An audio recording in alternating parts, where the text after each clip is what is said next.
Hello, welcome to the vocabulary for the Introduction to Power lessons. Let's start. Okay, let's talk about our first word is linguistic. Linguistic. Linguistic means related to language or about language. It's an adjective. So, linguistic factors. I mentioned linguistic factors. A factor is an element. For example, it's a piece of something. So linguistic factors means elements about language, elements related to language. Or even more simply, things. Things related to language. And then in this talk, I talk about non-linguistic factors. Of course, non means not. It's negative. So non-linguistic factors means things not about language, things not related to language. So in the talk, I'm talking about, for example, two different things. One are emotional factors, right? Emotional elements, emotional things. And then the other is linguistic factors. So for example, study method. That's a linguistic factor. It's connected to language learning very directly. It's a linguistic factor. It's a language-related thing. On the other hand, emotion is not directly related, is not directly connected to language learning. At least most people don't think so. So it's a non-linguistic factor. All right, great. So that's linguistic and fact.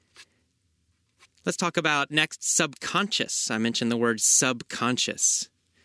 Sometimes you hear the word unconscious is another synonym for that. But subconscious means something that is under your normal thinking. So, for example, if you're quite hungry, suddenly you find that you're hungry, but you're busy, you're thinking about something else. You're reading a book, but kind of under your thinking, you have this idea, I'm hungry, I'm hungry, I'm hungry. It's not a conscious thought. It's not a strong, direct thought. It's not at the top of your brain. Okay, sub means under or below. So it's kind of in the bottom, the back of your brain, this sort of quiet, small voice, or this quiet, small thought. So that's subconscious. So I mentioned that you want to engage your subconscious. To engage means to use. To use or to, it's like turn on. So to turn on your subconscious. To use your subconscious, to engage your subconscious. It means you want to use those emotions that are in the back of your brain or the bottom of your brain. You want to use that quiet voice. You want to use those strong emotions that are kind of in the back because they're full. So engage your subconscious means use those. Means choose to use them in a powerful way.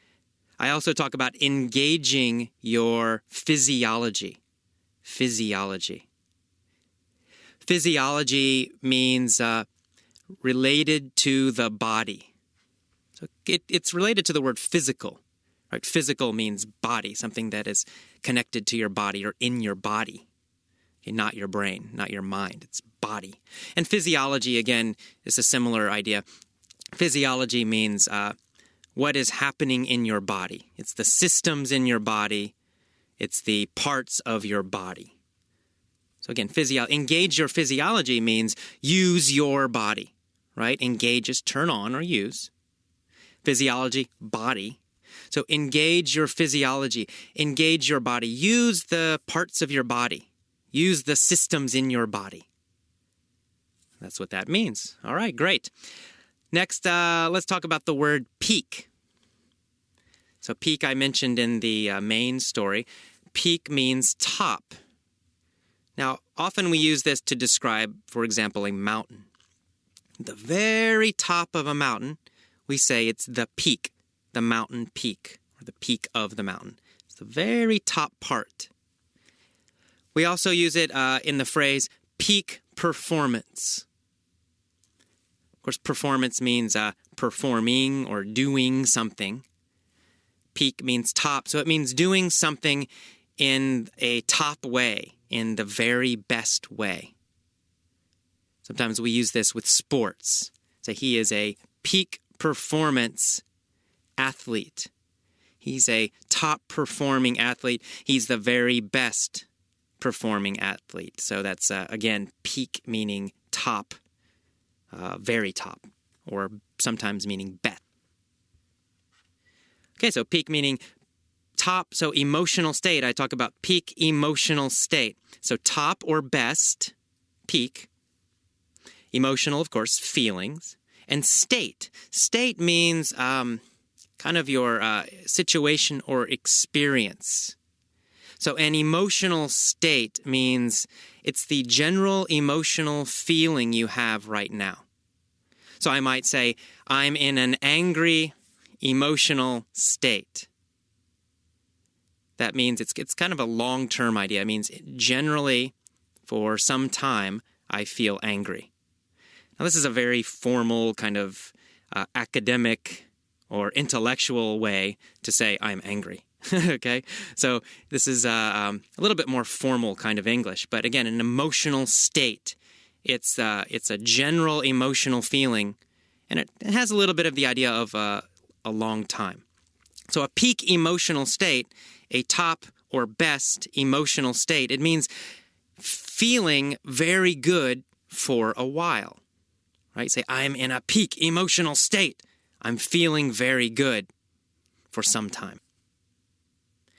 Okay, now that is the vocabulary lesson for the introduction to power.